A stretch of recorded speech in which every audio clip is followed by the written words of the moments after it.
gempa itu pasti akan terjadi. Jadi ya hadapi dan siapkan, karena tanpa ada persiapan tentu kita akan panik, dan panik berpotensi merugikan kita.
Saya pernah mengalami sendiri aktivitas tektonik tahun 2006 bulan Mei tanggal 27 itu.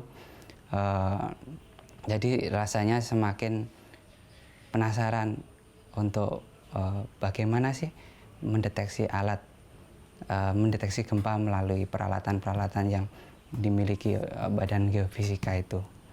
Alat ini sebenarnya hasil dari rasa penasaran saya ketika menjadi seorang relawan di Merapi. Nah, rasa penasaran saya itu begini, kenapa sih alat itu bisa mendeteksi gempa vulkanik, padahal jarak antara stasiun dengan puncak Merapi itu jauh, 3 km atau 4 km dari radius terpasangnya alat itu. Nah, akhirnya saya mencoba merangkai sebuah komponen dengan sistem induksi. Jadi ketika magnet bertemu dengan kumparan itu akan menghasilkan arus listrik, dan arus itu akan menghasilkan sinyal, menandakan sinyal sebagai alarm atau gempa bumi.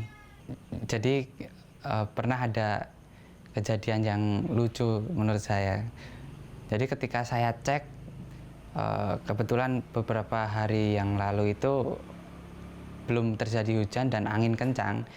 Seismic home itu rumah sensor. Nah, itu ternyata di atasnya ada ranting pohon dari pohon mangga.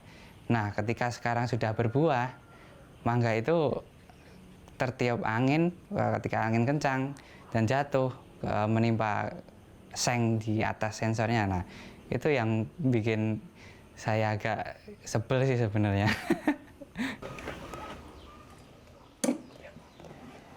Bu, tak beda sih ya.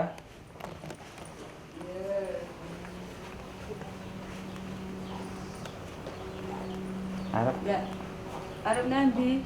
Arep ning gone anu. Karo sapa? Januar Dhewe apa? Ya dhewe, karo Pak Dedi. Ya, makasih. Ya.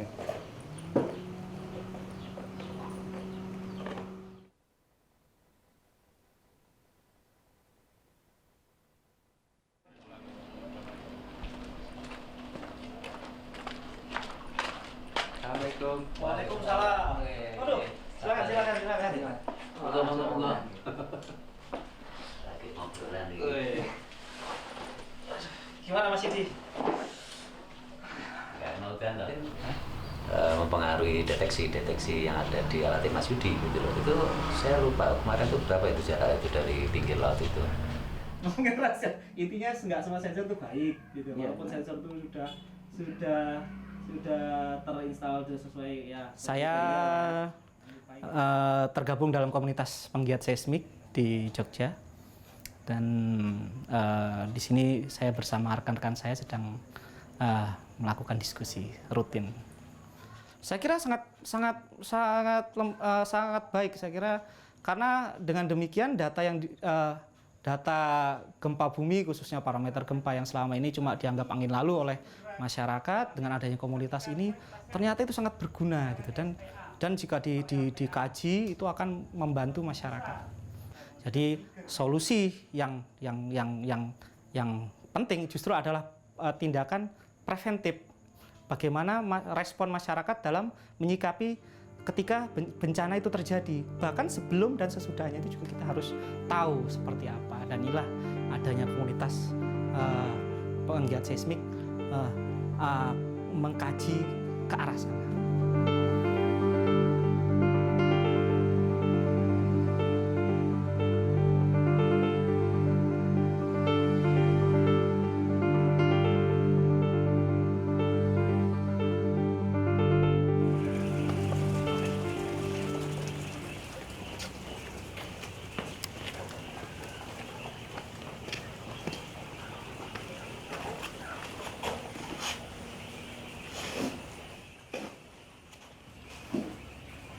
Kegiatan saya selama ini ya, saya sebagai peternak, jadi masih membantu orang tua. Kebetulan orang tua masih sakit dan berobat, saya bantu keuangan, dan alhamdulillah ada sedikit rezeki yang berlebih yang bisa untuk riset alat saya, dan alhamdulillah bisa terpasang dengan baik di stasiun Gading Wonosari.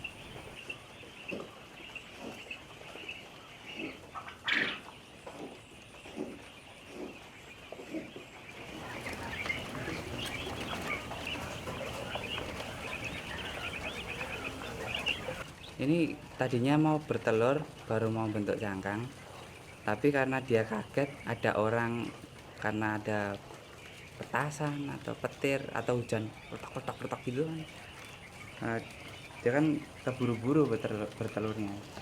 Jadi ya kayak gini yang bikin rusak pasaran untuk dijual ya kayak gini. Ya kalau apa ya, untuk beli komponen sih, jadi uang yang dikasih ibu tiap hari, kalau kan ini kan yang bawa ibu untuk hasilnya kuyuh. Jadi kalau butuh aja minta nggak banyak ya, cuma kadang kan akumulatif ya, tiap hari misalnya hari ini beli, hari ini sekalian kan numpuk akhirnya bisa ngumplitin gitu, ngumplitin komponen ya, untuk cadangan juga serep. Nah, alat ini sudah terrangkai sejak 2010. Saya masih ingat 2010 Desember, ketika saya selesai menjadi relawan di Merapi. Hingga sekarang alhamdulillah pengembangan itu sudah lebih portable, jadi tidak seribet seperti dulu. Ini contoh sensor yang saya tanam di belakang rumah ya. Jadi seperti ini dia. Jadi untuk meyakinkan kalau gempa yang di Wonosari, stasiun yang Wonosari itu terdeteksi juga di sini.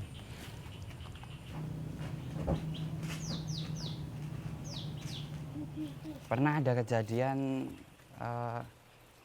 jadi ya ada event gempa ya, yang aku nggak kerasa, tapi pas saya ngasih minum itu, tahu-tahu kondisi kayak gini kan rame. Ini normal kan, karena dia kan beraktivitas, jalan-jalan di kandang, terus apa bersiul. Nah,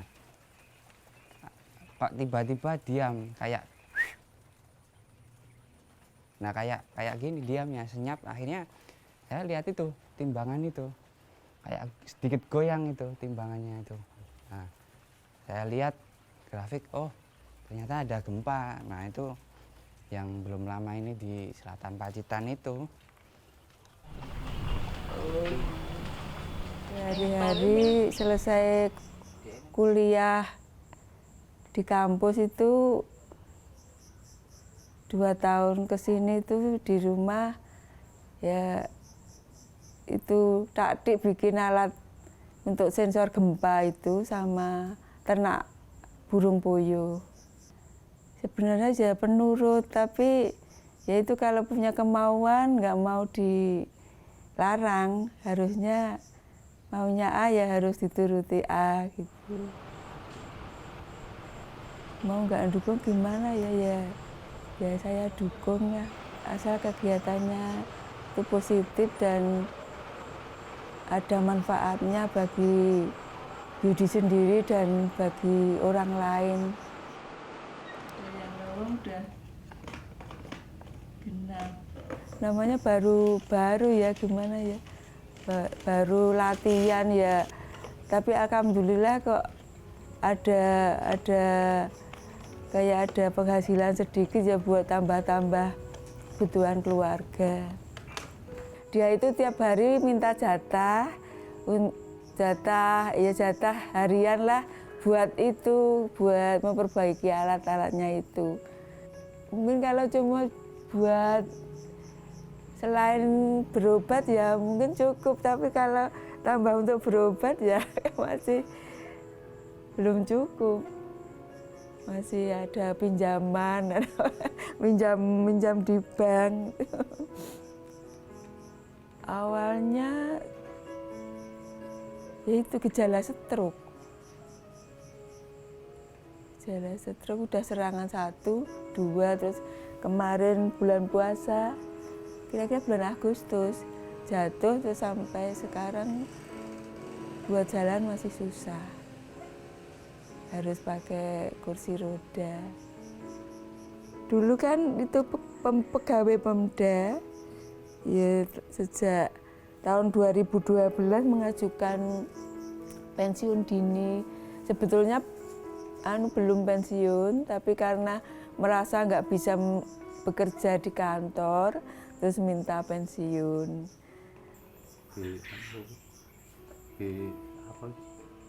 Sokalai di Lampung ini.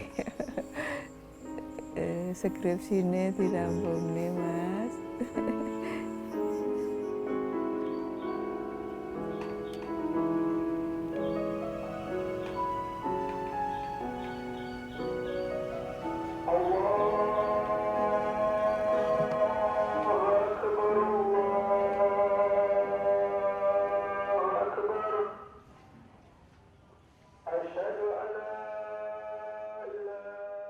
Jadi selama yang saya pahami dan saya dapatkan baik dari literatur maupun perpustakaan atau di internet, karena kita itu berada di zona patahan yang sangat rentan dengan aktivitas tektonik maupun vulkanik.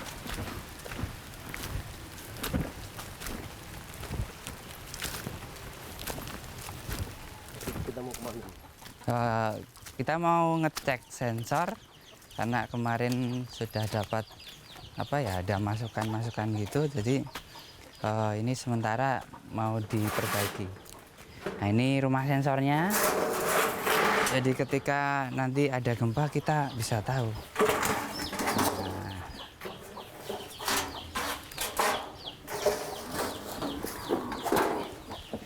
Nah, posisinya ini di Gading, Wonosari. Kenapa saya milih di sini? Karena lokasinya bagus, karena ini ada bedrock dari kapur, batuan kapur keras, jadi kita nggak untuk noise kita teredam, nggak terganggu. Jadi semaksimal mungkin kita reduksi noise baik dari mekanik atau dari software dari prosesornya sendiri. Nah gitu. Kita buka ya.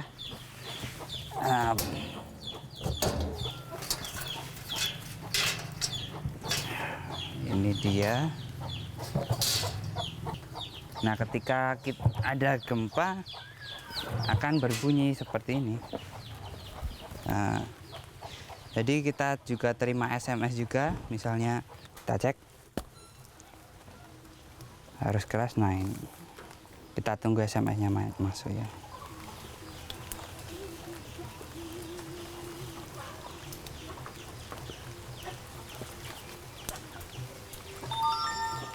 Nah sudah masuk datanya.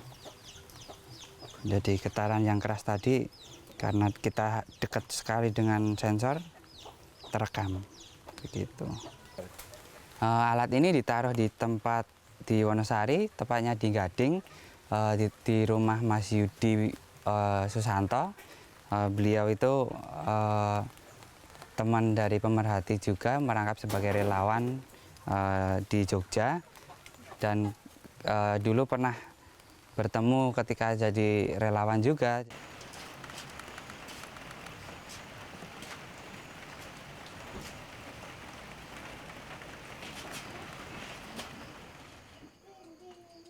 Untuk tanggal 3, kurang lebih tanggal 3 Oktober ya. Tanggal 3 Oktober itu kurang lebih sebelum saya berangkat Jumat. Jadi mendekati ketika adzan sudah berkumandang, saya berangkat ke masjid. Sebelum saya berangkat tuh ya. Jadi sirine berbunyi. Tanda lain bahwa itu ada gempa benar ya ini Mas. Lampu ini ketika ada gempa itu kan ini posisinya gantung, jadi bergerak. Jadi kondisi tanggal 3 itu sirine bunyi, karena saya penasaran emang alat benar apa tidak, ya saya buktikan dengan ini. Ini kan posisinya gantung, kalau nggak ada aktivitas selain gempa kan nggak mungkin bergerak, kecuali dipegang gitu ya. Jadi setelah sirine berbunyi, saya kesini membuktikan bahwa ada kegempaan benar, ya saya lihat di alat ini, lampu ini gantung.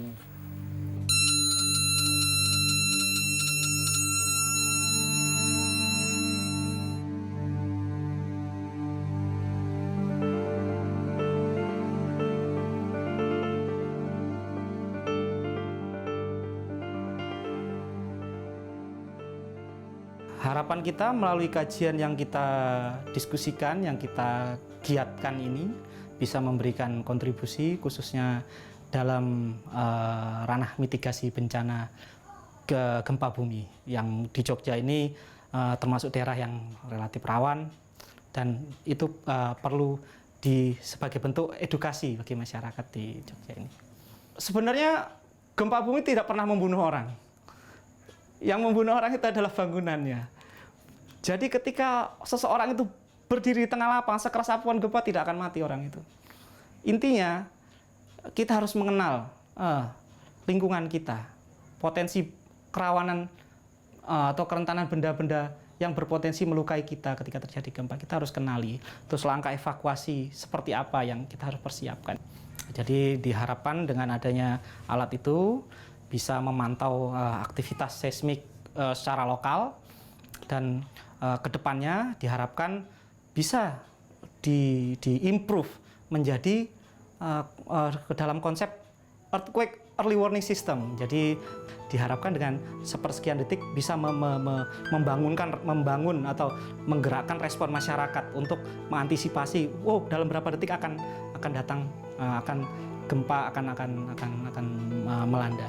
Kita harapkan alat itu dalam pemasangannya efektif untuk menjaring event, jadi biar lebih siap meyakinkan masyarakat untuk ketika ada bencana gempa bumi kita lebih peduli, lebih terfasilitasi masyarakat.